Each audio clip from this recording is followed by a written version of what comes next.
చూడండి దైవ జనాంగమా, యోహాను సువార్త 3వ అధ్యాయం 14-15 వచనాలు చదువుకుందాం.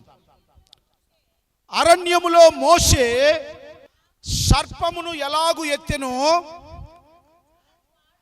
అలాగునే విశ్వసించు ప్రతివాడును నశింపక ఆయన ద్వారా నిత్య జీవం పొందునట్లు మనుష్య కుమారుడు ఎత్తబడవలనని. మనుష్య కుమారుడు అక్కడికి అయిపోయింది. దేవునికి స్తోత్రం. ఎక్కడమ్మా? అరణ్యములో సర్పము ఎలాగూ ఎత్తబడినో. ఆ అరణ్యములో ఎప్పుడు ఎక్కడ ఎత్తబడిందమ్మా సర్పము? గుర్తుందా? దీనికి ఒక చరిత్ర ఉంది. ఇశ్రాయేలీయులు అరణ్య యాత్రలో ఐగుప్తు నుంచి కానాను నడుస్తూ ఉన్నప్పుడు ఆ మార్గ మధ్యములో దేవుని మాట వినకుండా ఇశ్రాయేలీయులు దేవుని మాట వినకుండా చేసినటువంటి తప్పిదమునకు అక్కడ సర్పం వారిని కాటేసింది. విష సర్పాలు. వారు చనిపోయారు. ఆ చరిత్రలోనికి వెళ్దాం. అప్పుడు దేవుడు మోషేతో మాట్లాడుతూ అంటున్నాడు, ఒక ఇత్తడి సర్పాన్ని చేసి దాన్ని ప్రజలందరికీ కనబడేటట్టు ఎత్తుగా పెడితే దాన్ని నిదానించి చూస్తే అప్పుడు చూసిన వారందరికీ ఆ పాము కాటు చేత ఎవరెవరైతే చనిపోతున్నారో ఆ విషము చేత చనిపోకుండా ఉండాలంటే ఆ ఎత్తబడిన ఇత్తడి సర్పం వైపు చూసిన వాళ్ళందరూ ఇంకా చావరు అని చెప్పాడు. చూడండి సంఖ్యాకాండంలోనికి వెళ్దాం. 21వ అధ్యాయం 6వ వచనం నుండి చూడండి. అందుకు యెహోవా ప్రజలలోనికి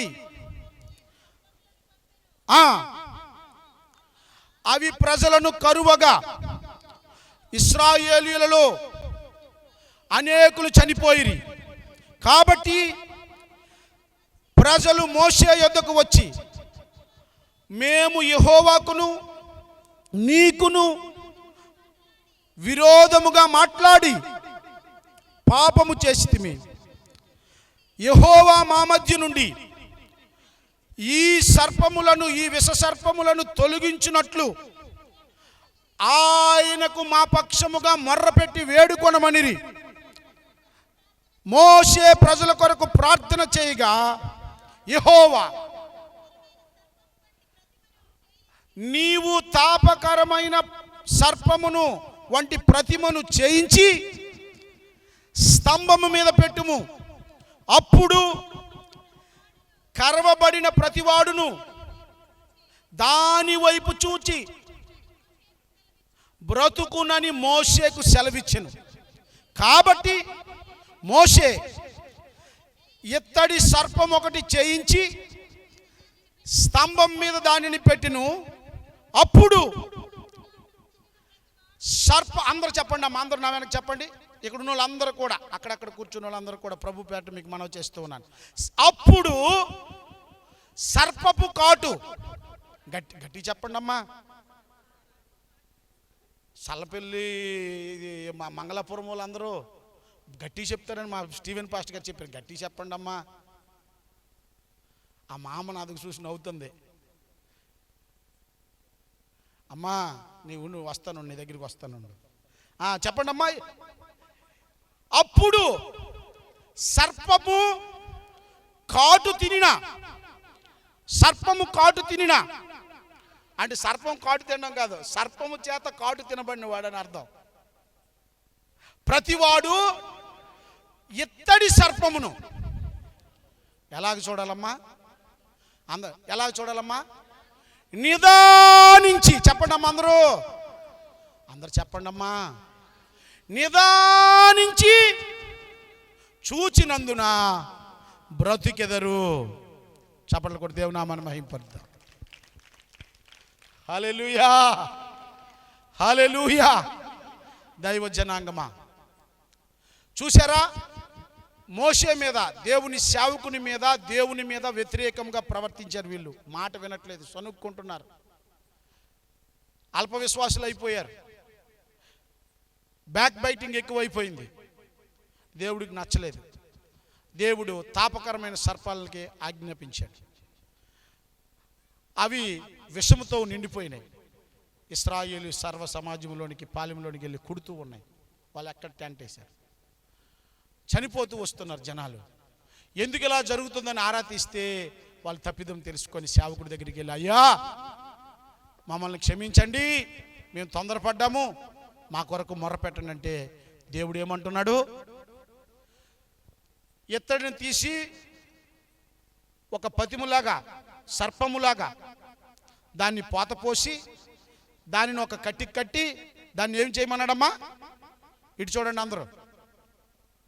అందుకోసమే తెచ్చాను ఇది ఎందుకోసం తెచ్చాను, అందుకోసమే. తేరి చూడండి అమ్మా, చూడండి అమ్మా. ఎలా చూడమన్నారమ్మా?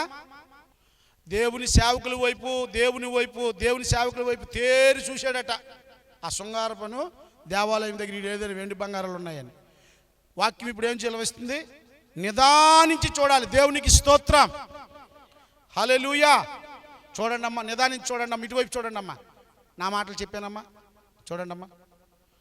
నిదానించి చూడాలి. దేన్ని? అలనాడు సర్పము కాటుకు గురైన వారందరూ కూడా ఆ ఇత్తడి సర్పం వైపు నిదానించి ఎవరైతే చూశారో వాళ్ళందరూ ఏమయ్యారమ్మా? దేవుడు ఆయన చెప్పినట్టుగా మనం చేస్తే చాలు, మనము మరణం నుండి దాటిపోతాం, శాపము నుండి ఆశీర్వాదంలోనికి వచ్చేస్తాం, చీకట్ల నుండి వెలుగులోనికి వచ్చేస్తాం, నరకంలో నుండి పరలోకంలోనికి వచ్చేస్తాం, శాపము నుండి ఆశీర్వాదంలోనికి వస్తాం, దాటిపోతాం. మరణం దాటిపోతుంది. విషం మనల్ని ఇంక ఏమీ చేయలేదు. హల్లెలూయా. నిదానించి చూడాలి. నిదానించి చూడాలంటే ఏం చేయాలమ్మా? You must give some time. నువ్వు కొంత సమయం ఇవ్వాలి. నిదానించి చూడాలంటే నువ్వు మొట్టమొదట ఆగాలి, తేరి చూడాలి. తలపైకెత్తి తేరి చూడాలి.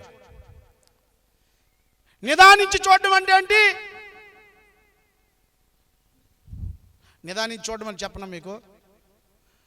మీ పెరట్లో ఇప్పుడు మామిడికాయల కాలం కదమ్మా, మామిడి చెట్టు ఉన్న వాళ్ళు ఎవరైనా చేయి పైకి ఎత్తండి.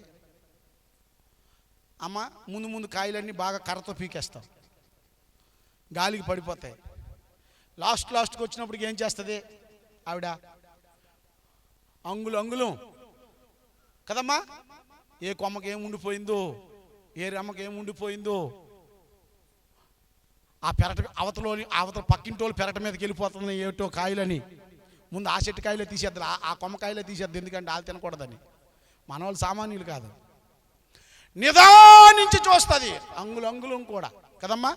కొంత సమయము ఆ చెట్టు కిందకి వెళ్ళి వంగి తొంగి గోడెక్కి గట్టెక్కి చెట్టెక్కి కొమ్మెక్కి ఒక్క కాయ కూడా పరులు తినకుండా కదా ఎంత నిదానించి చూస్తారు. యేసుని నిదానించి చూడాలి. ఈ రాత్రి ప్రభు అయిన యేసుక్రీస్తు గురించి మనము ఇంకొంచెం సవివరంగా తెలుసుకుందాం. మీకు తెలుసు, నేను మీ గర్భంలో పుట్టిన వయసు ఉన్నవాడిని, పెద్దోడినేమి కాదు, మీ పిల్లోడినే. కాకపోతే వాక్యంలో నేను ఎరిగిన సత్యము కొంచెం మీకు తేటతెల్లంగా తెలియజేసి, యేసుక్రీస్తును, మర్మమైన యేసుక్రీస్తును మనము సవివరంగా తెలుసుకుంటే మన హృదయంలో ఆదరణ కలిగి ఈ లోకంలో ఎన్ని శ్రమలు వచ్చినా, ఎన్ని ఇబ్బందులు వచ్చినా, ఎన్ని పోరాటాలు వచ్చినా యేసుని వెంబడించడంలో నాగల మీద చేసినోడు వెనుతిరిగి చూడకుండా ముందుకెళ్ళాలంటే యేసుని, మర్మమై ఉన్నటువంటి యేసుక్రీస్తుని తెలుసుకోవాలి. దేవునికి స్తోత్రం. అప్పుడు గుండె అంతరంగాల్లో గొప్ప ఆదరణ ఉంటుంది. దైవ జనాంగమా చూడండి, యోహాను సువార్త 3:14 ఏమంటున్నాడు? ఇప్పుడు మరలా చదవండి. అరణ్యములో మోషే సర్పమును ఎలాగూ ఎత్తెనో అలాగే విశ్వసించు ప్రతివాడును నశింపక ఆయన ద్వారా నిత్య జీవం పొందునట్లు మనుష్య కుమారుడు ఎత్తబడవలెను. దేవునికి స్తోత్రం కలుగును గాక. సిలువ చెంత చేరిన నాడు కలుషములను కడిగివేయు. సిలువ చెంత చేరిన నాడు కలుషములను కడిగివే. అవును, నువ్వు సిలువ చెంత. చాలా మందికి, ఎందుకంటే ప్రియమైన దేవుని బిడ్డలారా, తల్లులకు తెలుసు సువార్త. దేవునికి స్తోత్రం. 20 సంవత్సరాల క్రితము క్రైస్తవ సంఘాల్లో చాలా సత్యము ఉన్నట్టుగా దొరికింది. ఇప్పుడు అంతా కలిపి చేరుపుడు బోధ అయిపోయింది. ఏది నీలో ఏది పాలో తెలియని పరిస్థితి అయిపోయింది. భిన్నమైన సువార్త వచ్చేసింది. సంఘాలలో, క్రైస్తవ జీవితాలలో సిలువ వేయబడినటువంటి క్రీస్తుకు వెలుపల, పునరుద్ధానుడైన క్రీస్తుకు వెలుపల జీవించే పరిస్థితులు వచ్చాయి. అలాగే ఇదిగోండి, ముందు కూర్చున్న పిల్లలు, అక్కడక్కడ కూర్చున్న ఆ యవనస్తుల తమ్ముడలు యేసుని సవివరంగా ఇంకా తెలుసుకోలేదు. ఆ భారంతోనే చెప్తూ ఉన్నాను. హల్లెలూయా. ఒకసారి చూడండి దైవ జనాంగమా, ఈ యేసుని వెంబడిస్తూ ఉన్నప్పుడు మనకి కలుగుతున్నటువంటి రకరకాలైనటువంటి పోరాటాల్లో నామకార్థ క్రైస్తవ్యంలోనికి వెళ్ళిపోవడానికి, లోకాసంలోకి వెళ్ళిపోవడానికి, ఇబ్బందులు కలిగినప్పుడు అటు ఇటు తొలగిపోవడానికి కారణం ఏంటో తెలుసా? నీవు నమ్ముకున్న దేవుని గురించి నీకు లోతైన అవగాహన లేదు కనుక. నువ్వు లోతుల్లోకి వెళ్ళమన్నాడు. ఎక్కడికి వెళ్ళమన్నాడమ్మా? నడిపించు నానావా లోతైన జలములలో లోతున వినబడు స్వరమా లోపము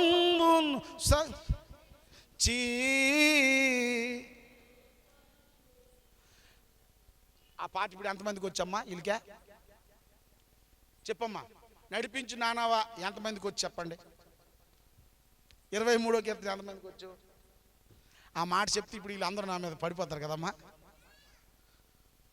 ప్రపంచ నటనలలో ప్రావీణ్యమును పొంది ఫలహీనుడనై ఇప్పుడు పాటింతుని. దైవ జనాంగమా, యేసయ్య దగ్గర దొరకనిది ఏమైనా ఉందా? కానీ ప్రపంచంలో ఉన్నటువంటి నటన ఏదేదో దొరుకుతుందని పరిగెత్తి అలిసిపోయి తిరుగురాని చోటుకి వెళ్ళిపోయారు. అయితే మన విమోచకుడు మహా జలరాశుల్లో నుంచి మరలా మనకి పైకి తీసుకొని రాగలడు. చప్పట్లు కూడా దేవునామాన్ని మహింపరచండి. హల్లెలూయా. తాపకరమైనటువంటి సర్పము ఎవరెవరికైతే కుట్టిందో వారందరూ ఆ ఎత్తబడినటువంటి ఇత్తడి సర్పం వైపు నిదానించి చూస్తే ఆ విషం మరి వారిని ఏమీ చేయలేదు. దేవునికి స్తోత్రం కలుగును గాక. చూడండి, కొలస్సీలకు రాసిన పత్రిక 2వ అధ్యాయం 2వ వచనంలో ఈ భాగం ఉంది. చూడండి, దేవుని మర్మమయున్న క్రీస్తును స్పష్టముగా తెలుసుకున్న వారై తమ హృదయములలో ఆదరణ పొందవలనని వారందరి కొరకు. హల్లెలూయా. యేసుదాసయ్య గారికి ఎందుకమ్మా ఈ పోరాటం? ఎందుకు ఈ శ్రమ? ఈ సంఘానికి ఎందుకు ఈ ఆశ? ఎందుకంటే దైవజనాంగమా, యేసు క్రీస్తుని ఎవరైతే స్పష్టముగా తెలుసుకుంటారో, యేసయ్య మర్మమై ఉన్నాడు యుగయుగాలలో. ఈ యుగయుగాలలో మర్మమై ఉన్నటువంటి ఈ క్రీస్తుని ఎవరైతే స్పష్టంగా తెలుసుకుంటారో వారి హృదయాంతరంగాలలో ఏముంటది? ఆదరణ పొంది వారందరూ కూడా ఆదరణ పొందుకోవాలని. యేసుని సరిగ్గా తెలుసుకోకపోతే నువ్వు దేవుని సన్నిధికి వచ్చినా, మందిరానికి వచ్చినా అంతరంగములో నెమ్మది ఉండదు. తాటాకుల శబ్దానికి భయపడిపోతావు, చిన్న రోగం వస్తే భయపడిపోతావు, చిన్న చెడ్డకాలు వస్తే భయపడిపోతావు, చిన్న వ్యతిరేకత ప్రతికూల పరిస్థితి వస్తే భయపడిపోతావు. దైవ జనాంగమా వినండి, మా సంఘంలో ఒక తండ్రి, ఒక భార్య, భర్తలు, 3 కొడుకులు ఉన్నారు. 3 కొడుకులకు నేనే పెళ్లి చేశాను. ఆ పెద్ద కొడుకు నేనే పెళ్లి చేశాను. ఆ కోడల్ని మేమే చూసాం. మా పెద్ద సంఘం, మా మెయిన్ సంఘంలో ఉన్న అమ్మాయిని ప్రభుని నమ్ముకో, అలా అమ్మాయి ఒక్కదే ప్రభుని నమ్ముకుంది. అమ్మాయి ఎంకామ్ చదివింది, ఈ అబ్బాయి బీటెక్ ఎంటెక్ చేశాడు. వీళ్ళిద్దరూ దూరపు బంధువులు. ఆ అబ్బాయికి ఎక్కడో సంబంధం వచ్చింది, ఈ అమ్మాయికి సంబంధం రాలేదు. మిగతా వాళ్ళందరూ ప్రభుని నమ్ముకోలేదు, ఆమె ఒక్కదే నమ్ముకుంది. వాళ్ళ నాన్న ఏవేవో సంబంధాలు చూస్తుంటే ఆమె మా ఇంటి దగ్గర ఏ మీటింగ్లు జరిగినా పాస్టమ్ గారి దగ్గరికి వచ్చి వంటగదిలో చాలా పని చేస్తూ సహకరిస్తూ ఉండేది. ఆమె వాళ్ళ నాన్నగారు ఒకరోజు చాలా ఒత్తిడి చేశాడట. అమ్మా, అనిల్ సంబంధం వస్తుంది, నువ్వు చేసుకో, నా మాటిను, మనకి ఎవరు లేరు కదమ్మా, ప్రభువు బిడ్డలు మన దాంట్లో తక్కువ కదా అని అన్నారు. అప్పుడు ఈ అమ్మాయి అందట, డాడీ నువ్వు చూసినా మంచిదే, చూడకపోయినా మంచిదే, నేను ఇలా, వాళ్ళ చెల్లికి పెళ్ళి అయిపోయి 2 పిల్లల తల్లి కూడా అయిపోయింది. ఈ అమ్మాయికి పెళ్లి సంబంధం రావట్లేదు, చదువు పెద్దది చదువుకుంది. దైవ జనాంగమా, వాళ్ళ నాన్నతో అందట, నువ్వేం టెన్షన్ పడకు, మా పాస్టర్ గారు నా కొరకు ఒక సంబంధం తెస్తాడు, నువ్వు నా పెళ్లి గురించి మర్చిపో, నా పెళ్లి దేవుడే చేస్తాడు, మా పాస్టర్ గారి ద్వారా చేస్తాడని విశ్వాసంతో ఎన్ని సంబంధాలు వచ్చినా చేసుకోవట్లేదు. వాళ్ళ నాన్నకు ఒకరోజు బీపీ వచ్చి గట్టిగా తిట్టాడట. ఈ సంగతి అంతా నాకు తెలీదు. పాస్టర్ అమ్మ గారికి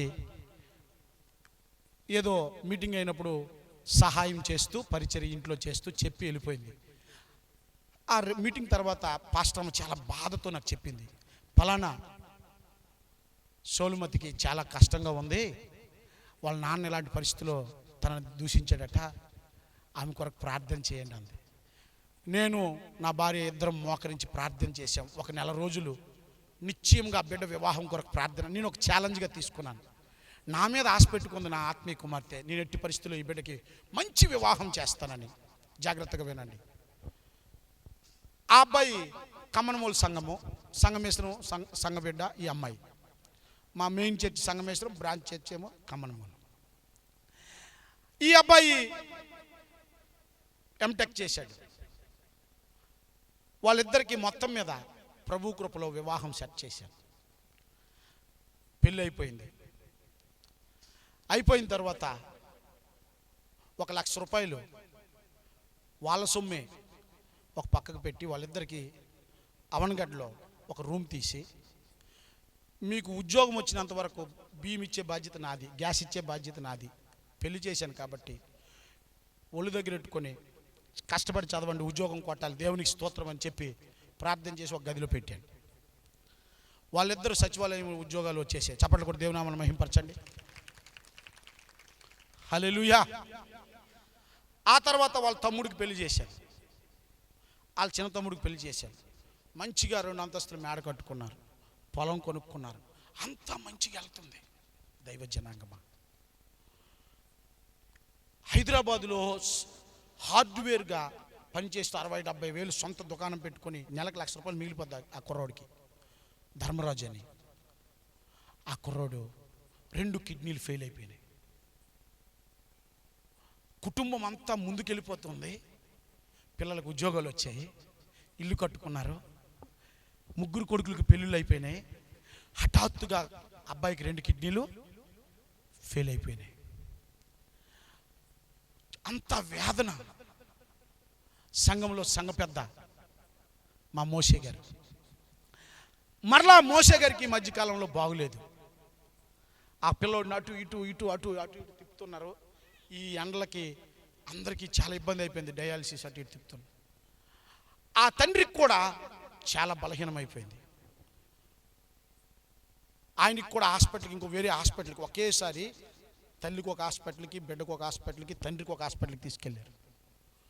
ఆ వార్త విన్నటువంటి గ్రామంలో ఉన్నవారు అందరూ కూడా భయానికి గురైపోయారు. ఇదేంటి, దేవుని మందిరానికి వెళ్తున్న వాళ్ళకి ఎంత కష్టమేంటని.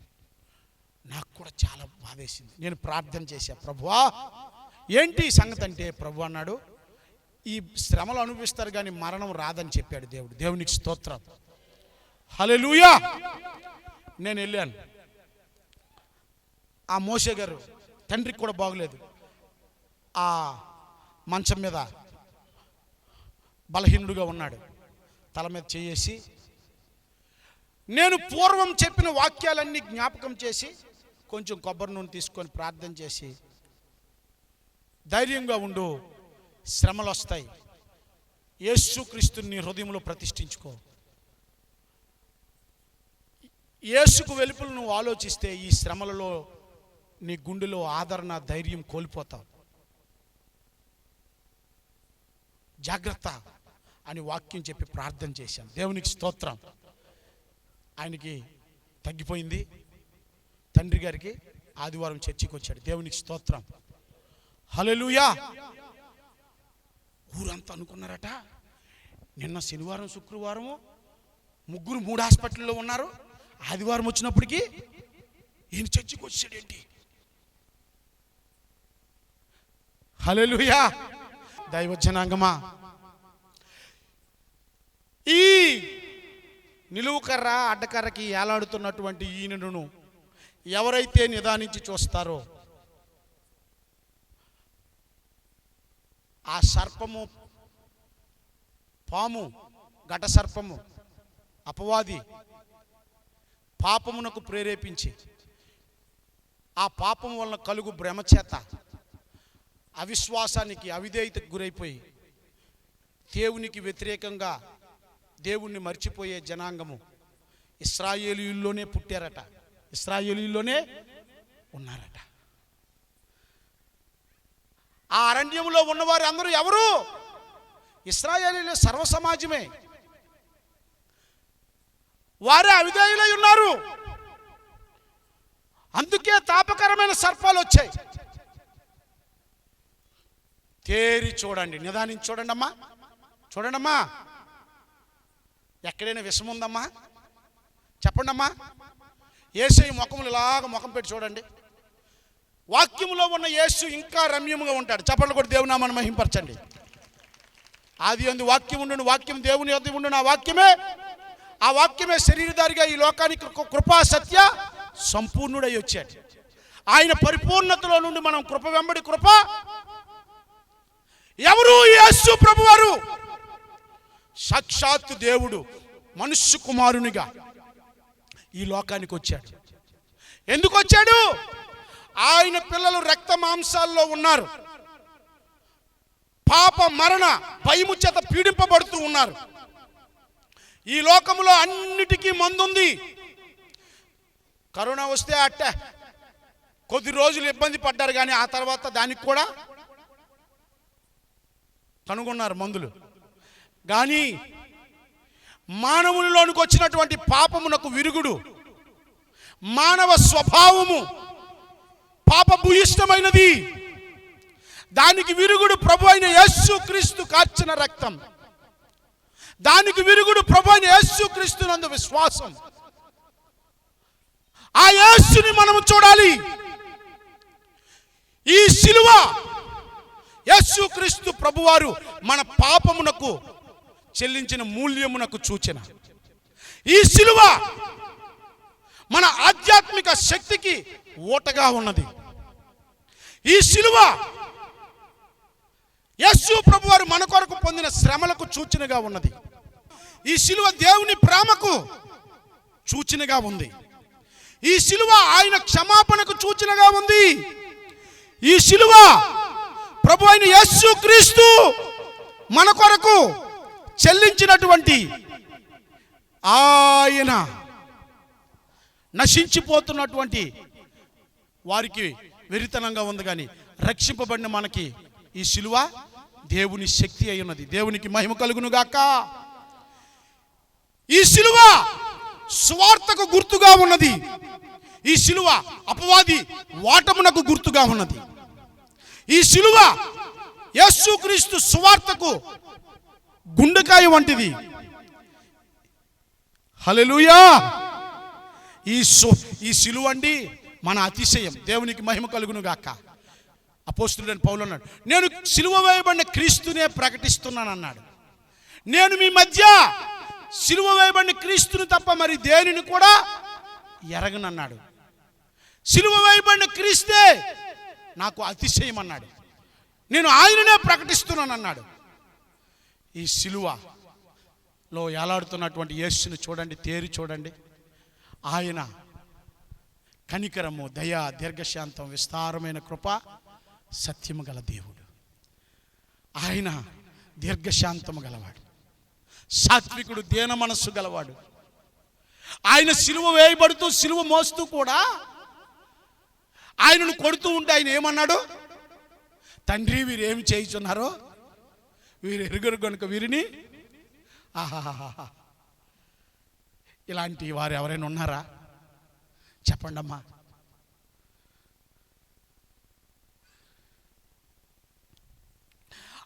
పేతురు రాసిన పత్రికలో ఆయన చూడండి, మొదటి పేతురు రాసిన పత్రికలో 22వ వచనం 2:22,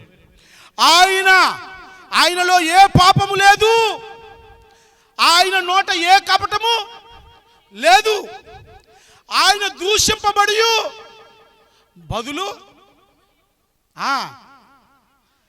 ఆయన శ్రమ పెట్టబడి. హల్లెలూయా.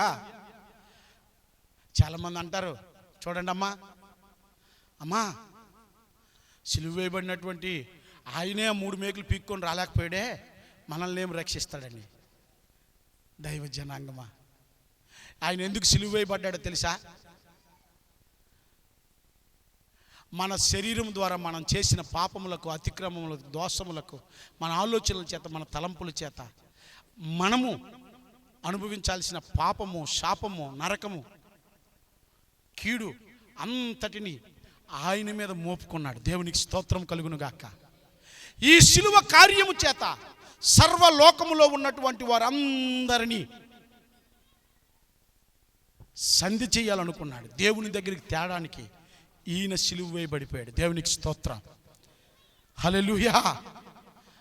చూడండి దైవ జనాంగమా, ఇప్పుడు మనం మూలవచనంలోనికి వెళ్దాం. ఎఫెసీయులకు రాసిన పత్రిక 2వ అధ్యాయం 11వ వచనం నుండి చదవండి. 11వ వచనం నుండి మనము 19వ వచనం వరకు ధ్యానం చేసుకుందాం. చదవండి అమ్మా. కాబట్టి మునుపు శరీర విషయములో అన్యజనులయుండి శరీరమందు చేతితో చేయబడిన సున్నతి గలవారు అనబడిన వారి చేత సున్నతి లేని వారు అనబడిన మీరు ఆ కాలమందు ఇశ్రాయేలుతో సహా పౌరులు కాక పరదేశులను, వాగ్దానము నిబంధన లేని పరజనులను, నిరీక్షణ లేని వారును, లోకమందు దేవుడు లేని వారయ్యుండి క్రీస్తుకు దూరస్తులై యుంటిరని మీరు జ్ఞాపకము చేసుకొనుడి. అయినను మునుపు దూరస్తులైన మీరు ఇప్పుడు క్రీస్తు యేసునందు క్రీస్తు రక్తము వలన సమీపస్తులై ఉన్నారు. ఆయన మన సమాధానమయ్యుండి మీకును మాకును ఉండిన ద్వేషమును అనగా, నేను చదువుకుంటానమ్మా, అనగా విధిరూపకమైన ఆజ్ఞలు గల ధర్మశాస్త్రమును తన శరీరమందు కొట్టివేయట చేత మధ్య గోడను పడగొట్టి మన ఉభయులను ఏకము చేసెను. ఇట్లు సంధి చేయుచు ఈ ఇద్దరిని తన యందు ఒక్క నూతన పురుషునిగా సృష్టించి తన శిలువ వలన ఆ దేశమును సంహరించి దాని ద్వారా వీరిద్దరిని ఏక శరీరముగా చేసి దేవునితో సమాధాన పరచవలనని ఇలాగు చేసిన గనుక ఆయనే మనకు సమాధాన కారకుడై ఉన్నాడు. మరియు ఆయన వచ్చి దూరస్తులైన మీకును సమీపస్తులైన వారికి సమాధాన సువార్తను ప్రకటించెను. ఆయన ద్వారానే మనము ఉభయులము ఒక్క ఆత్మయందు తండ్రి సన్నిధికి కాబట్టి మీరు ఇక మీదట పరజనులు పరదేశులను అయ్యుండక పరిశుద్ధులతో ఏక పట్టణస్థులను దేవుని ఇంటి వారినై క్రీస్తు యేసే ముఖ్యమైన మూలరై ఉండగా అపోస్తులు ప్రవక్తల ద్వారా వేసిన. హల్లెలూయా, హల్లెలూయా. మనం ఎవరమమ్మా? యూదులమా? మనం ఎవరమమ్మా? మనం అన్యులు. మనం ఎవరమమ్మా? మనము అబ్రహాము, ఇస్సాకు, యాకోబు ఒరిజినల్ రక్తంలో పుట్టామమ్మా? ఇజ్రాయెల్ దేశంలో పుట్టామా? ఆ 12 మంది గోత్రకర్తలు మన పితరుల విశ్వాసం ద్వారా పితరులు అయ్యారు. మనకు ముందు వాగ్దానం ఉందా? చెప్పండి అమ్మా. చూడండి, అన్యులంటే ఎవరు? అక్కడ రాయబడి ఉంది. సున్నతి చేయించుకున్నామా మనము? ఇశ్రాయేలీయులు సున్నతి చేయించుకున్నారు లేదా? వాళ్ళకి ధర్మశాస్త్రం ఉందా లేదా? వాగ్దానాలు ఉన్నాయా లేదా? వాళ్ళకి నిరీక్షణ ఉంది. లోకమందు మనము దేవుని లేరు. వారు చూసిందంతా మనము ఒకప్పుడు కొలిసాం యేసుని ఎరగక ముందు. నిజమా కాదా? అప్పుడు అన్యులం.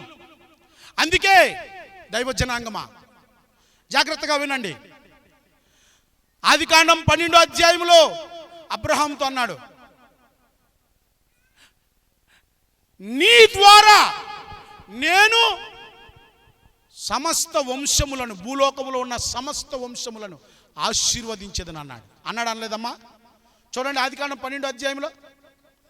చదువుకున్న వాళ్ళు కాబట్టి అమ్మా, మీరు చదువుకున్న వాళ్ళు కాబట్టి, బాగా చదువుతున్నారు కాబట్టి 10 నిమిషాలు లేట్ అయినా, నాకు కష్టమైనా సరే ఏసునామములో ఈరోజు మిమ్మల్ని వదిలే పని లేదు. ఆదికాండం 12వ అధ్యాయం తీయండి అమ్మా. 3వ వచనం చూడండి. నిన్ను ఆశీర్వదించు వారిని నేను ఆశీర్వదించును, నిన్ను శపించు వారిని శపించును. భూమి యొక్క సమస్త, చెప్పండి అమ్మా, భూమి యందు సమస్త వంశములు ఎవరి యందు? ఎవరి యందు? అబ్రహాము యందు. ఎవరి యందమ్మా? దేవుడు అబ్రహాముని ఎన్నుకున్నాడమ్మా. అబ్రహాము వాళ్ళ నాన్న వీళ్ళందరూ కలిసండి బొమ్మలు తయారు చేస్తూ ఉండేవారు. ఓ రోజు అబ్రహాము వాళ్ళు బొమ్మలు తయారు చేసే గుడారంలో ఉన్నాడు. అబ్రహాము ఎలాంటి శిల్పకారుడు అంటే, అచ్చుగుద్దినట్టు అబ్రహామును పోలి ఇంకా రమ్యముగా ఒక ప్రతిమను తయారు చేశాడు. దేవునికి స్తోత్రం. కళ్ళు కళ్ళులాగా దిద్దేశాడు, చేతులకు మొత్తం అంతా అయిపోయింది. అబ్రహాం అనుకున్నాడు, నాలాగా డిటో దించాను కానీ చేతులు ఉన్నాయి కదలట్లేదు, కళ్ళు ఉన్నాయి చూడట్లేదు, నోరుంది. అరే ఏంటి నాయనా, నాకెలాగొచ్చింది ఇది అంతా? నేను జీవం ఒకటే పోయలేకపోయాను, మిగతాదంతా చేశాను అని ఆ బొమ్మతో మాట్లాడడం మొదలుపెట్టాడు. బొమ్మను చూసి ఆలోచించడం మొదలుపెట్టాడు. వెంటనే అక్కడ దేవుడు ప్రత్యక్షమైపోయాడు. సృష్టికర్త అయిన దేవుడు. చప్పట్లు కూడా దేవుని నామమును మహింపరచండి. ఆది కాండంలో, నిర్గమకాండంలో, ద్వితీయోపదేశ కాండంలో, కాండాలలో, పాత నిబంధనలో దేవుడు తన ప్రజలకి ప్రత్యక్షమైపోయేవాడు శరీరం ద్వారానే. దానినే థియాలజీలో ఏమంటారంటే theophany. God become man and appears to his people. దాన్ని థియాలజీలో, స్టడీ ఆఫ్ గాడ్లో థియోఫినా అంటారు. థియోఫినా అంటే దేవుడు మానవ ఆకారంలో ప్రత్యక్షం అయిపోయేవాడు, మానవ రూపంలో దాల్చుకొని. అలాగ అక్కడ ప్రత్యక్షం అయిపోయాడు. అబ్రహమా, చూసావా, నీ డిటో చేసావు కానీ నువ్వు ప్రాణం పోయలేదు, నువ్వు చూడు ఎలాగున్నావు అన్నాడు. దేవుని వైపు చూస్తే అబ్రహాము దేవునిలాగా ఉన్నాడు. అబ్రహాము బొమ్మ వైపు చూస్తే బొమ్మ అబ్రహాంలాగా ఉంది. అరే నేను ఈయనలాగా ఉన్నానే, ఈయన రూపం నాకు వచ్చింది, నా రూపం దీనికి ఇచ్చాను. ఆయనకి నోరుంది, కదులుతుంది, మాట్లాడుతూ అన్నీ ఉన్నాయి, ఆయన నాకు ఇచ్చాడు. నేను బొమ్మను చేయగలిగాను కానీ జీవము, ఓహో జీవం కలిగిన దేవుడు ఈయన. ఆ ప్రత్యక్షతతో, ఆ దర్శనంతో అబ్రహాము తన ఊరిని, తన అయిన వారిని, సమస్తాన్ని, వ్యాపారమును అన్నిటినీ విడిచిపెట్టి విశ్వాసం చేత దేవుడు ఎక్కడికి వెళ్ళాలో చెప్పకముందే మోటములు సర్దుకొని వెళ్ళిపోయాడు. చప్పట్లు కూడా దేవుని నామమును మహింపరచండి. అప్పుడు అబ్రహాం చెప్పాడు, అబ్రహమా నేను నిన్ను ఆశీర్వదిస్తాను, ఇసుక రేణువులంతా చేస్తాను, నీ ద్వారా సమస్త వంశములను, భూవంశములన్నింటినీ ఆశీర్వదిస్తానని ఆదికాండం 12వ అధ్యాయంలోనే చెప్పాడు. దేవునికి స్తోత్రం కలుగును గాక. హల్లెలూయా. దైవ జనాంగమా, ఆ వాగ్దాన నెరవేర్పులోనే అబ్రహాం నుండి ఇస్సాకు, ఇస్సాకు నుండి యాకోబు, యాకోబు నుండి 12 మంది కుమారులు, 12 మంది కుమారుల్లో నుండి ఇశ్రాయేలీయుల సర్వ సమాజము, అందులో నుండి యోధా గోత్రంలో నుండి యేసు ప్రభు వారు కాలం సంపూర్ణమైనప్పుడు ఈ లోకానికి వచ్చాడు. దేవునికి స్తోత్రం. ఆయన రక్త మాంసాల్లో శరీరం దాల్చి ఈ లోకానికి వచ్చాడు. దేవునికి స్తోత్రం కలుగును గాక. ఎందుకోసం వచ్చాడో తెలుసా? దైవ జనాంగమా, వాళ్ళందరూ పాత నిబంధన గ్రంథంలో ఉన్నవారు, ఇశ్రాయేలీయులు, యూదులందరూ కూడా దేవుడు వారిలోనే పుట్టాడు శరీరంగా. వాక్యమైన దేవుడు, ఆత్మైన దేవుడు, తండ్రిని కనపరచడానికి ప్రభు అయిన యేసుక్రీస్తు వచ్చాడు. ఆయన సిలువ వేయబడ్డాడు. ఆ మెస్సైని వాళ్ళు అంగీకరించలేదు. రోమీయులకు రాసిన పత్రికలో ఉంది, కొంతకాలం తర్వాత ఈ లోకమంతా, ప్రపంచమంతా సువార్త వినిపించబడి అప్పుడు వారి కళ్ళు తెరబడతాయట. దేవునికి స్తోత్రం కలుగును గాక. ఈ లోపల మన దగ్గరికి సువార్త వచ్చేసింది. చప్పట్లు కొట్టి దేవునామని మహింపరచండి. ఈ యేసుక్రీస్తునందు విశ్వాసం ఉంచిన వారు నిత్య జీవం పొందుకుంటారు. హల్లెలూయా. ఈయనని ఎలాగ చూడాలమ్మా? నిదానించి చూడాలి. నిదానించి అంటే you must study him, you must observe him, you must learn about him. నీవు నేను యేసుని గురించి లోతుగా, పరిశీలనగా, సవివరముగా, సంపూర్ణముగా యేసు ఎవరో ఉన్నది ఉన్నట్టుగా మనం తెలుసుకోవాలి. అట్లాగైతేనే మన అంతరంగములో మనం సేవిస్తున్నటువంటి దేవుని గురించి గొప్ప నిరీక్షణ కలిగి, ఆదరణ కలిగి, ఈ లోకంలో ఎన్ని అవమానాలు వచ్చినా, ఎన్ని నిందలు వచ్చినా, ఎన్ని కష్టాలు వచ్చినా, ఎన్ని పోరాటాలు వచ్చినా, ఎన్ని ఇబ్బందులు వచ్చినా యేసుతో మనం టీవీగా నడిచి వెళ్ళిపోగలం. దేవునికి స్తోత్రం కలుగును గాక. హల్లెలూయా, హల్లెలూయా. ఈ యేసుక్రీస్తునందు నువ్వు నిదానించి చూడకపోతే, అన్నిటికీ మనకు సమయం ఉంది కానీ యేసుని నిదానించి చూడట్లేదు. ఆ విషసర్పం కాటు వేసింది, నిదానించి చూసిన వాళ్ళందరూ బ్రతికారట. నీ కుమారుడు యేసుని నిదానించి చూచాడా? నిదానించి చూడడం అంటే రక్షణ పొందుకోవడం. మోషే చెప్పినట్లుగా ఇశ్రాయేలీయులు చూశారు, బ్రతికారు. యేసు ప్రభు చెప్పినట్టుగా ఆ శిష్యులు, పరిచారకులు వెళ్ళి బాణాలు నింపారు. చెప్పింది చెప్పినట్టుగా చేస్తే వారికి ద్రాక్షారసం వచ్చేసింది. దేవునికి స్తోత్రం. యేసు ప్రభు చెప్పినట్టుగా కుడి ప్రక్కన వలవేయమంటే వేసాడు, చేపలు పడ్డాయి. లోతులో వలవేయమంటే చేపలు పడ్డాయి. యేసు చెప్పినట్టుగా నీ కళ్ళు కడుక్కొని యాజకుడికి చూపించమంటే కళ్ళు తెరవబడ్డాయి. హల్లెలూయా. ఆయన చెప్పింది చేస్తే ఆ చేసిన నరుడు ధన్యుడు. వాడికి సంపూర్ణ ఆరోగ్యము, విడుదల, ఆశీర్వాదము, జీవము, ప్రత్యక్షత.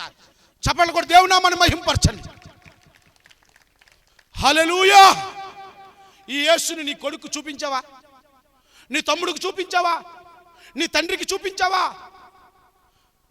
దైవ జనాంగమా, చూడండి, చూడండి, ఒకసారి చూడండి. ఒక తరం వస్తుంది, దేవుణ్ణి ఎరగని జనాంగం పుట్టుకొచ్చేస్తున్నారట. 2:10 చూడండి. మరియు యోధా వంశస్థులలో చూడండి అమ్మ, 2వ అధ్యాయం, న్యాయాధిపతులు 2వ అధ్యాయం. ఆ తరము వారందరూ తమ పితరుల యొద్దకు చేర్చబడిరి. వారి తర్వాత యెహోవానైన నేను ఎరగని తరం ఒకటి పుట్టగా, యెహోవాని ఎరగని తరం ఒకటి. ఈరోజు సంఘాలలో అమ్మ వస్తుంది, నాన్న వస్తున్నాడు, తాత వస్తున్నాడు, కాయమ్మ వస్తుంది. నీ మనవడు ఎక్కడా? నీ మనవరాలు ఎక్కడా? నీ పిల్లలు ఎక్కడా?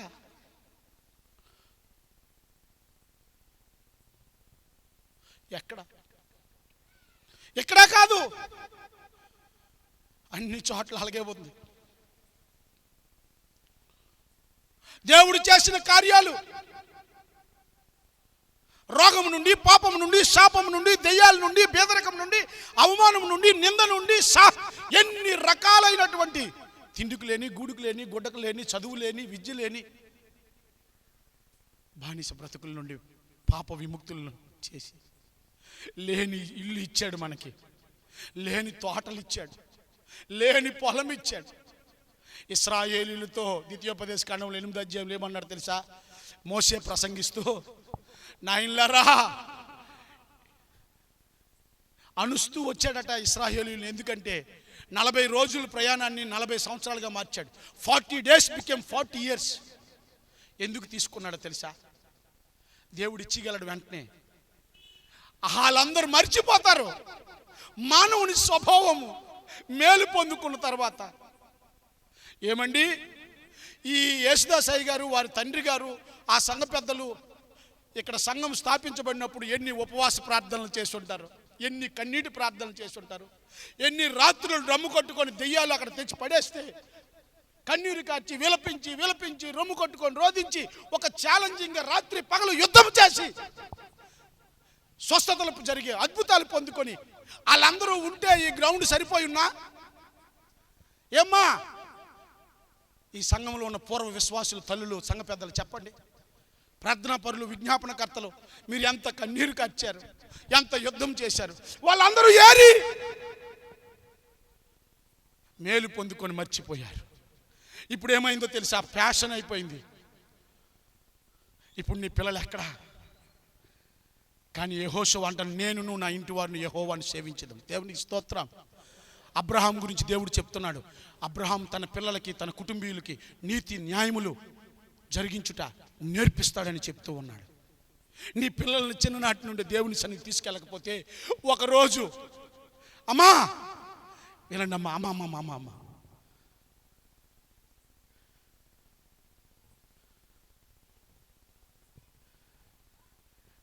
అక్కడ ఉన్నటువంటి ఆయన సామాజికంగా మనల్ని విడుదల చేయడానికి వచ్చాడు. అక్కడ ఉన్నటువంటి ఆయన సామాజికంగా అక్కడ ఉన్నటువంటి ఆయన అటు చూడండి అమ్మా, అక్కడ ఉన్నటువంటి ఆయన ఇలా ఉన్నారు కదా, పెద్ద ఆయన. ఆయన సమాజంలో మనకున్నటువంటి పరిస్థితులు, సమాన హక్కులు కల్పించడానికి. కానీ ఈయన నీ హృదయంలో ఉన్న పాపమును తీసివేయడానికి వచ్చాడు. నీలో నాలో ఉన్నటువంటి దెయ్యపు లక్షణాలను తీసివేయడానికి వచ్చాడు. నరకము నుండి విడిపించడానికి వచ్చాడు. శాపము నుండి, పాపము నుండి విడిపించడానికి వచ్చాడు. సర్పం మనల్ని కుట్టేసింది, ఆ విషము ఎక్కడ పాదు నువ్వు తేరి చూస్తే గాని, ఆ కుమారుని యందు విశ్వాసం ఉంచితేనే గాని. ఈయన సంధి చేయడానికి వచ్చాడు. జాగ్రత్త ప్రియమైన దేవుని బిడ్డలారా, నీ కుటుంబంలో యెహోవాని ఎరగని తరం వచ్చేస్తే వారు దేవుణ్ణి విసర్జించి ఏ నరకము నుండి, ఏ శాపము నుండి, ఏ పాపము నుండి, ఏ చీకటి నుండి, ఏ బానిస సంఖ్యల నుంచి విడిపించబడ్డారో, ఏ దుఃఖము నుండి విడిపించబడ్డారో మరలా అందులోనికి వెళ్ళిపోతారు.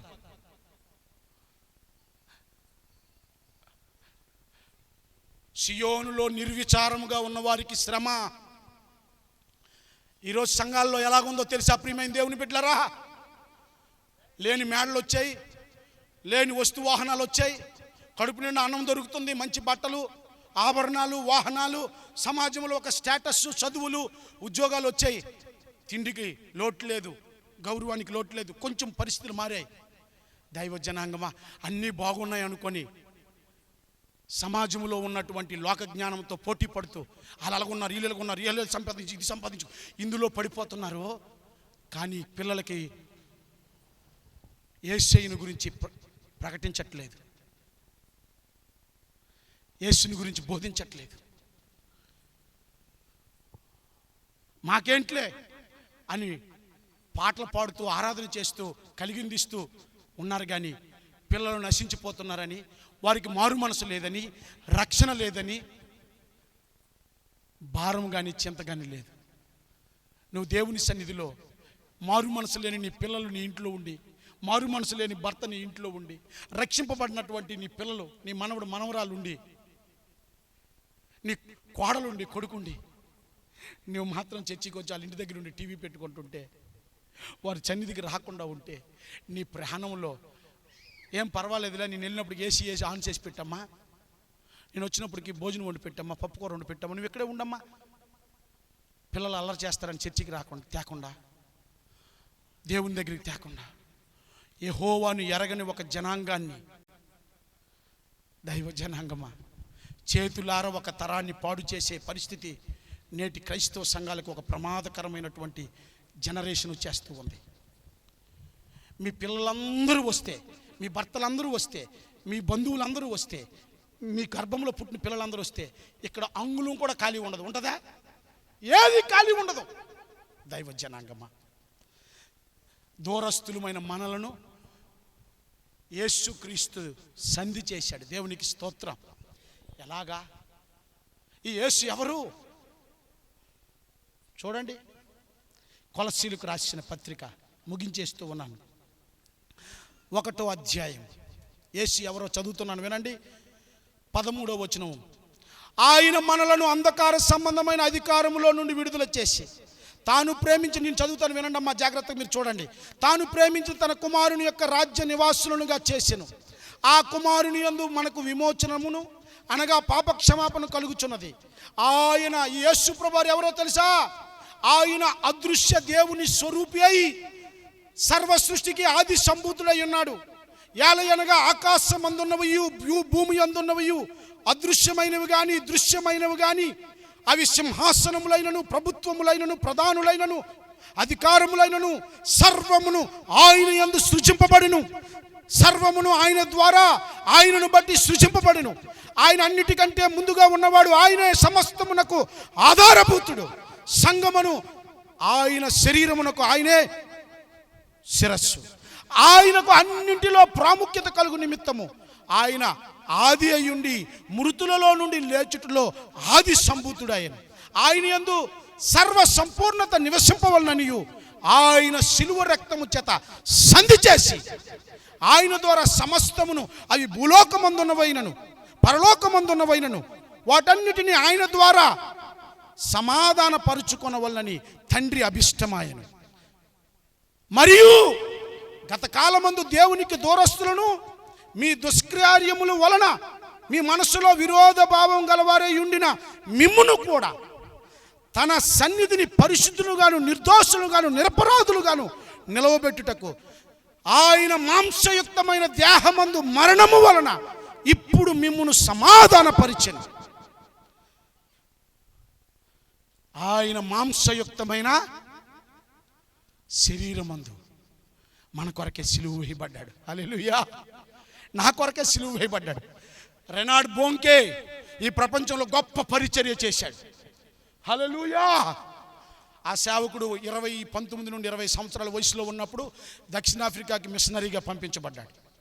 సీనియర్ పాస్టర్ గారితో పాటు ఒక 300 మంది ఒక 6 బస్సుల్లో ఒక ఏరియాకి స్వార్థ మిషనరీ పరిచర్యకి ట్రైనప్కి వెళ్తూ ఉన్నారు. ఆ దక్షిణాఫ్రికాలో కొన్ని ప్రాంతాలు చూడడానికి ఒక దగ్గర బస్ వేశారట. 300 మంది యవన సేవకులకి పెన్ను పేపర్ ఇచ్చారు. యేసు ఎందుకు చనిపోయాడో, ఈ లోకానికి ఎందుకు వచ్చాడో మీకు తెలిసినటువంటి లేఖనాల్లో నుండి అవగాహన రాయండి అని ఇచ్చారట. బైబిల్ ఇచ్చారట. అందరూ రాస్తూ ఉన్నారట. ఒక్కొక్కడు 200 కారణాలు రాశాడట. యేసు పాపుల కొరకు పుట్టాడు, బంధింపబడిన వారిని విడిపించడానికి వచ్చాడు, ఆశ్చర్యకరుడు, ఆలోచనకర్త, నిత్యుడగు తండ్రి. లోకాసువార్త 4వ అధ్యాయం 19-18 వచనాల్లో ఆయన బంధకాల్లో ఉన్న వారిని విడిపించడానికి వచ్చాడు. శాపం నుండి, పాపం నుండి విడిపించడానికి వచ్చాడు. అపవాది బలమంతటి నుండి విడిపించడానికి వచ్చాడు. దేవుని రాజ్య సువార్తను ప్రకటించడానికి వచ్చాడు. నలిగిన వారిని విడిపించి, ఇలాగ 100 కారణాలు, ఒక్కొక్కడు 100 కారణాలు. ఇంకా వాక్య అవగాహన ఉన్నోడు లోతుగా రాశాడట.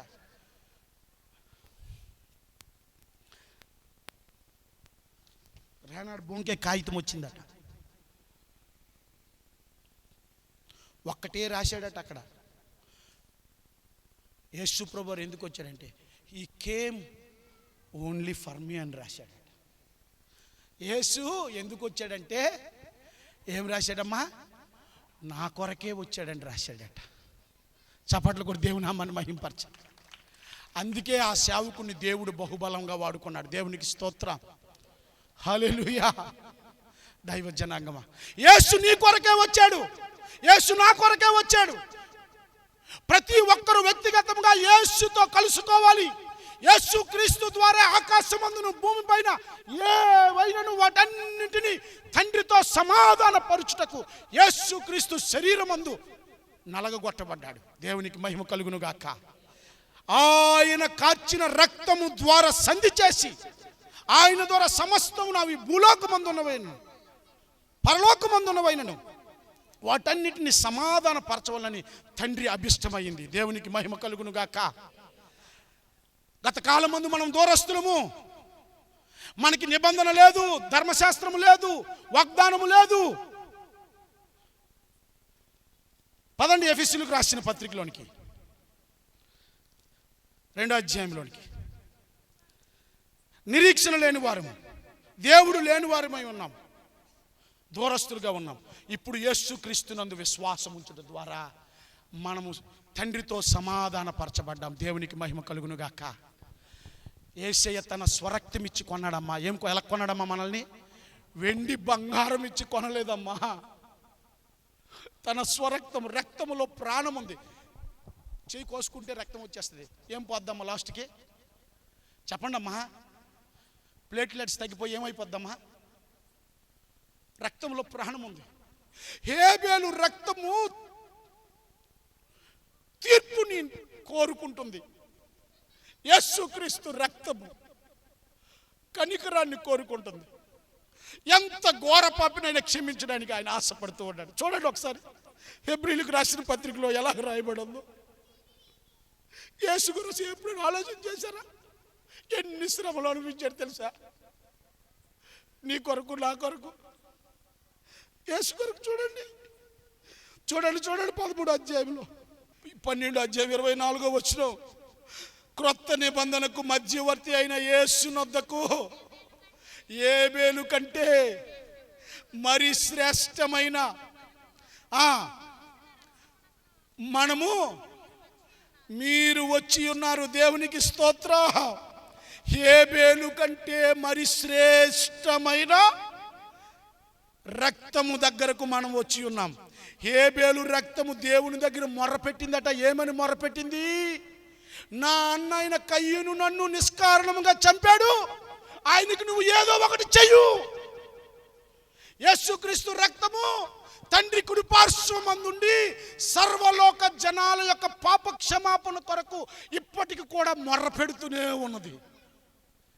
ఆ రక్తములో మడుగులో నుండి యేసయ్య కార్చిన రక్తము అడ్డుపడిపోతూ ఉంది. నీ మనవడు, నీ మనవరాలు, నీ పిల్లలు, నీ భర్త, నీవు యేసును నమ్ముకున్న తర్వాత నమ్ముకోక ముందు నువ్వు చేసిన పాపం, అతిక్రమం, దోషములు బట్టి తీర్పు రావాలి. కానీ నీ ఇంట్లో ఉన్నటువంటి నీవో ఈ మందిరానికి వస్తున్నావు, దేవుని సన్నిధికి వస్తున్నటువంటి మీరు మోకరించి తాగుబోతనంతో, తిరిగిపోతనంతో, అవమానంతో, నిందతో, తప్పుడు బుద్ధిలో ఉన్నటువంటి ఆ పిల్లల కొరకు నాయనా నా బిడ్డలను రక్షించు, వారికే కీడు లేకుండా, ప్రమాదాలు జరగకుండా, సర్పం ముట్టకుండా కాపాడు ప్రభు అని నువ్వు మొర్ర పెడుతూ ఉంటే ఆ మొర్ర యేసయ్య దగ్గరికి వెళ్తుంది. ఆ మొర్ర యేసుక్రీస్తు రక్తములో నుండి తండ్రి చూస్తున్నాడు. హల్లెలూయా. నీ పిల్లలకి ఏ కీడు రాకుండా కాపాడుతూ ఉంది. యేసు రక్తము బలి కోరట్లేదు, క్షమాపణను కోరుతూ ఉంది, కనికరాన్ని కోరుతూ ఉంది. హేబేలు రక్తము కంటే యేసయ్య రక్తం బహుశ్రేష్టమైనది. హల్లెలూయా. హేబేలు రక్తం మొరపెడుతూ ఉందండి. దేవుడు కయ్యూనుతో అంటున్నాడు, హేబేలు రక్తం మొర్రపెట్టిందయ్యా కయ్యూను, నీవు నీ సహోదరుడికి సత్క్రియ చేసిన ఎడల వాకిటి పాపము, చేయని ఎడల వాకిటి పాపం పొంచి ఉండులని చెప్పాడు. కానీ కొరడాలతో కొట్టి నలగ కొట్టబడుతున్నప్పుడు యేసు ప్రభువు, తండ్రి వీరేమి చేయుచున్నారో, నేడు రక్షణ పొందుకున్న తర్వాత నీవు కూడా అపవిత్రమైన చూపు నీలో ఉంటే, కొరుకు పుండు నీలో ఉంటే, చెప్పుడు మాటలు చెప్తూ తిరుగుతూ ఉంటే, దురద చెవిలో అపవిత్రమైనటువంటి దుర్బోధల వైపు నువ్వు తిరుగుతూ ఉంటే, పాపంలో ఉండే నువ్వు భ్రమలో ఉంటావు, వేషధారణలో ఇంకా ఉంటే, యేసుని మరలా నువ్వు సిలువ వేసిందా, నువ్వు సిలువ వేసిన వాడు అవుతావు. పరిశుద్ధత, నీతి, భక్తి కలిగి స్వస్థ బుద్ధితో యేసయ్య రాకడ కొరకు ఎదురు చూస్తూ ఉండాలి. ఆయన కృప ఎందుకు ఇచ్చాడు?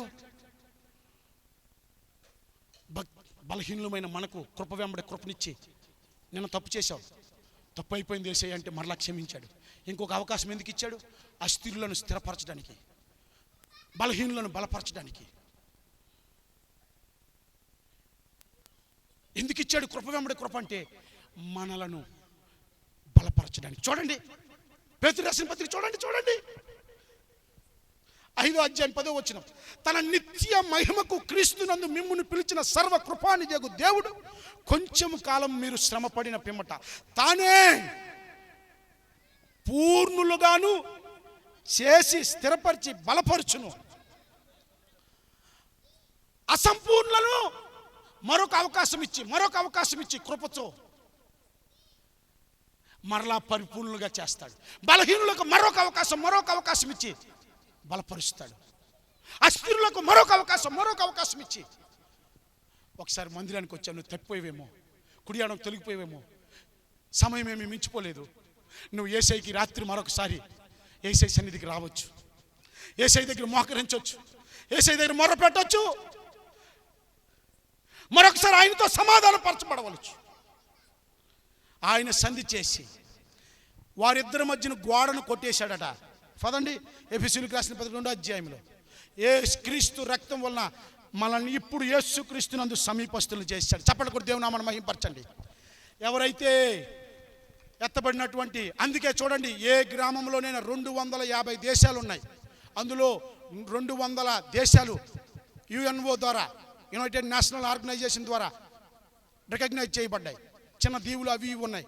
ఏ జనాంగంలోనైనా, ఏ ప్రాంతంలోనైనా, ఎక్కడైనా, ఏ తెగలోనైనా స్వార్థ అంత్య దినాల్లో వినబడుతూ ఉంది. చప్పట్లు కూడా దేవుని నామమును మహిమపరచండి. ప్రతి దగ్గర కూడా సిలువ ఎందుకు? ఏ కొండ వైపు చూసినా, ఏ గోడ వైపు చూసినా, ఏ ఊరి వైపు చూసినా, ఎక్కడికి వెళ్ళినా సిలువ ఎందుకు పెట్టాడు?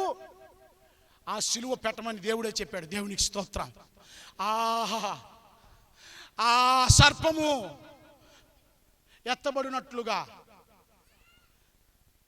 సిలువ వేయబడినటువంటి క్రీస్తు ఎత్తబడాలి. ఆయనను నిదానించి చూసిన వారందరూ యేసు క్రీస్తుతో సమాధాన పరచబడిపోతారు. చప్పట్లు కొట్టి దేవుని నామమును మహిమపరచండి. రక్షణ పొందుకుంటారు. దూరస్తులు సమీపస్తులు అయిపోతారు. హల్లెలూయా! ఎంత గొప్ప మర్మం అండి. తన సిలువను చూడండి ఇక్కడ ఒకసారి.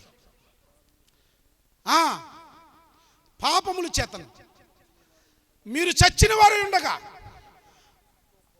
ఆయన మిమ్మును క్రీస్తుతో కూడా బ్రతికించెను. దేవునికి స్తోత్రము కలుగును గాక. హల్లెలూయా! ఇప్పుడు సమీపస్తు ఆ సిలువ వలన ద్వేషమును కొట్టేశాడు. దేవునికి స్తోత్రము కలుగును గాక. హల్లెలూయా! పాస్టర్ గారు లేకండి ఒకసారి. ఇప్పుడు మా ఇద్దరి మధ్యన ఏమొచ్చేసిందమ్మా? ద్వేషం వచ్చింది. ఈయన యేసు ప్రభువారు, నేనెవను? పాపిని. ఇప్పుడు ఈయన ఎవరమ్మా? యేసు ప్రభువారు. సిలువ వేయబడండి. ఈయన సిలువ పట్టుకుని ఆయన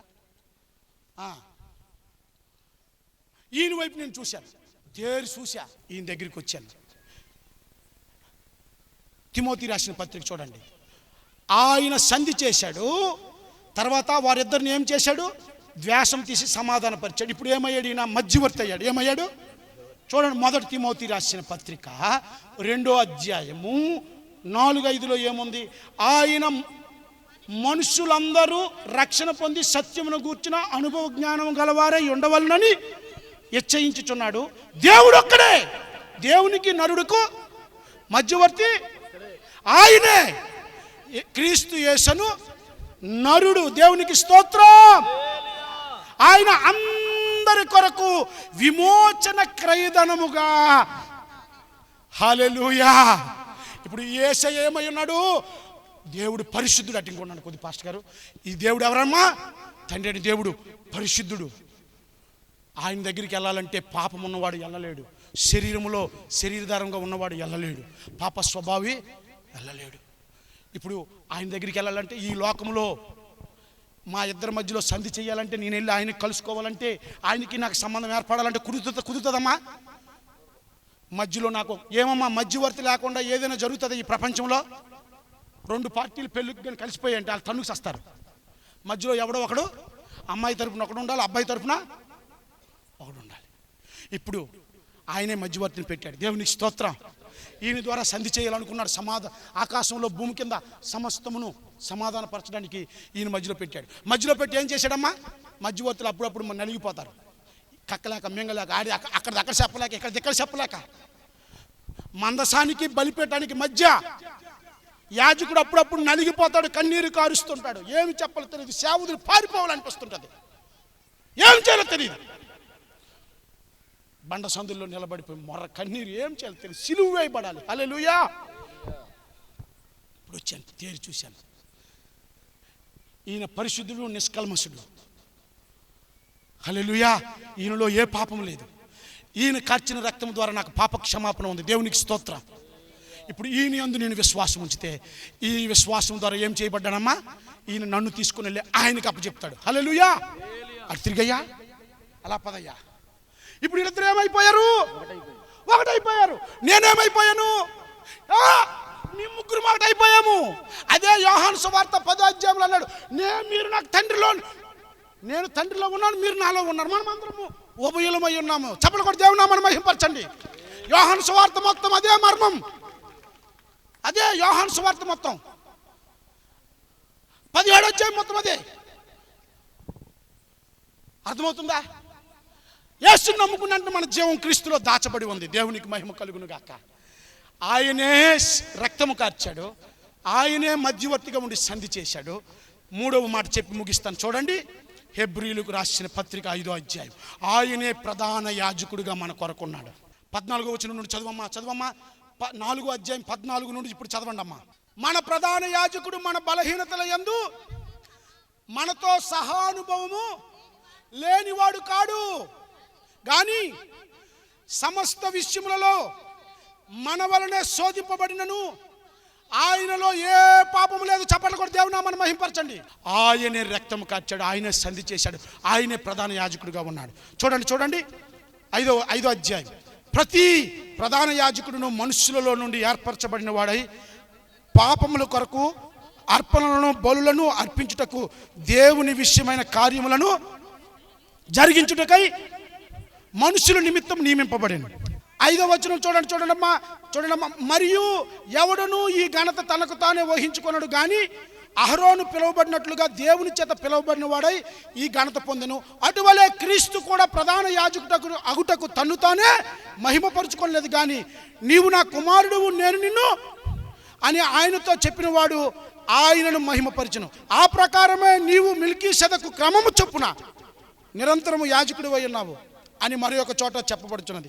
శరీరధారి అయి ఉన్న దినములలో మహారోదనతోను కన్నీళ్లతోను తన్ను తాను మరణము నుండి రక్షింపగలవానికి ప్రార్థనలను యాచనలను సమర్పించి భయభక్తులు కలిగి ఉన్నందున ఆయన కుమారుడయుండి తాను పొందిన శ్రమల చేత విధేయత నేర్చుకొనెను. మరియు ఆయన సంపూర్ణ సిద్ధి పొందిన వాడై మెల్కీసెదెకు క్రమము చొప్పున ప్రధాన యాజకుడై ఉండి దేవుని చేత పిలువబడిన వాడండి తనకు విధేయులైన వారందరినీ రక్షించుటకు రక్షకుడాయను. దేవునికి స్తోత్రము కలుగును గాక. హల్లెలూయా. 2వ వచనంలో అంటున్నాడు, తను కూడా బలహీనత చేత ఆవరింపబడి ఉన్నందున అతడు ఏదియు తెలియని వారి ఎడలను త్రోవ తప్పిన వారి ఎడలను తాలిమి కలిగి చూపుచున్నాడు. ఈ హేతువు చేత ప్రజల కొరకు ఎలాగూ తన కొరకు అలాగే పాపముల నిమిత్తం అర్పణ చేయవలసిన ప్రధాన యాజకుడి పని ఏమమ్మా? యాజకుడి పని ఏంటమ్మా? ప్రజల పక్షాన బలులు అర్పించాలి, తన పక్షాన కూడా బలులు అర్పించాలి. అయితే ప్రభు అయిన యేసుక్రీస్తు ఆ బలు పశువుగా ఈ లోకానికి వచ్చాడు. చప్పట్లు కూడా దేవుని నామాన్ని మహిమపరచండి.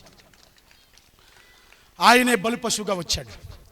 ఆయనే తన సిలువు చేత కార్యము చేత సంధి చేశాడు. ఆయనే మధ్యవర్తి, ఆయనే బలి పశువు, ఆయనే ప్రధాన యాజకుడు. చప్పట్లు కూడా దేవుని నామాన్ని మహిమపరచండి. కుటుంబ చప్పట్లు. హల్లెలూయా. అప్పుడు ఆ యేసుక్రీస్తు ద్వారా, ఆయన మరణ పునరుద్ధానము ద్వారా మనందరికీ క్రైస్తవ నిరీక్షణ వచ్చింది. దేవునికి స్తోత్రం. యేసయ్య పునరుద్ధానుడు కాకపోయింటే, సిలువు మరణం పొందడం ఒక ఎత్తు అయితే పునరుద్ధానం చెందడం ఒక ఎత్తు. హల్లెలూయా. సిలువు మరణం పొందినవాడు ఎవరూ లేరు, పునరుద్ధానుడైన వారు ఎవరూ లేరు. చప్పట్లు కూడా దేవుని నామాన్ని మహిమపరచండి. కొంతమంది మనుషులు సిలువ వేసుకుంటున్నారు గుడ్ ఫ్రైడేకి. యేసుప్రభు ఇలా సిలువ వేయబడ్డాడని రూపాంతరకంగా చూపించడానికి. కానీ యేసు సిలువ వేయబడ్డాడు. దేవునికి స్తోత్రము కలుగును గాక. ఆయనను ఎవరైతే తేరు చూస్తారో, నిదానించి చూస్తారో వారందరూ నశింపక నిత్య జీవము. ఆయనే బలి పశువు, ఆయన రక్తం చేత సంధి చేశాడు, ఆయనే ప్రధాన యాజకుడు, ఆయనే మధ్యవర్తి. దైవజనాంగమా, 2022లో కరోనా వచ్చిన తర్వాత ఇంత బోధిస్తున్న నాకు కూడా ఒక డౌట్ వచ్చింది తెలుసండి. యేసయ్య నిజమైన దేవుడేనా? అసలేంటి సంగతి?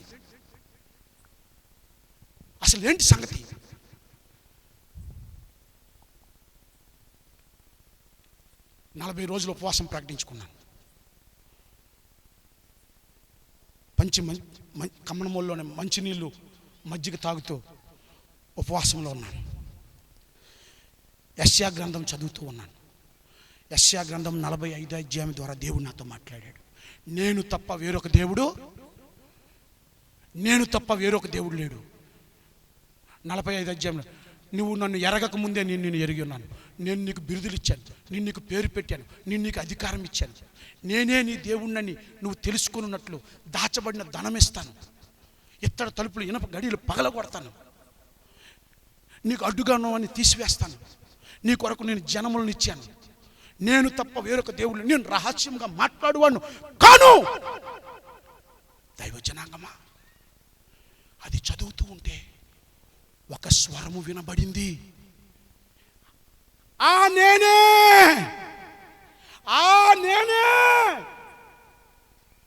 క్రొత్త నిబంధనలో ఈ నేను అన్నాడు. దేవునికి స్తోత్రం, హల్లెలూయా. ఏమన్నాడు తెలుసా? నేనే గొర్రెలకు ద్వారమును అన్నాడు, నేనే పరలోకం నుండి దిగి వచ్చిన జీవమును అన్నాడు, నేనే పునరుద్ధానమును జీవమును అన్నాడు. నా ద్వారా తప్ప ఎవడు కూడా, నేనే మార్గమును సత్యము జీవమును అన్నాడు. నేనే. అప్పుడు మోకరించా. దేవునికి స్తోత్ర, హల్లెలూయా. ఆ తర్వాత అండి నా జీవితంలోనికి నూతన ప్రత్యక్షత, నూతన విశ్వాసం, నూతన కృప, నూతన దైవిక శక్తి, నూతన ప్రభావంతో నేను నింపబడ్డాను. 2022 తర్వాత, ఆ ఉపవాస ప్రార్థన తర్వాత నా ఎంటైర్ ఆధ్యాత్మిక జీవితం, భక్తి జీవితం, ప్రార్థన జీవితం సమస్తము మారిపోయింది. చప్పట్లు కూడా దేవుని నామాన్ని మహిమపరచండి. హల్లెలూయా, హల్లెలూయా.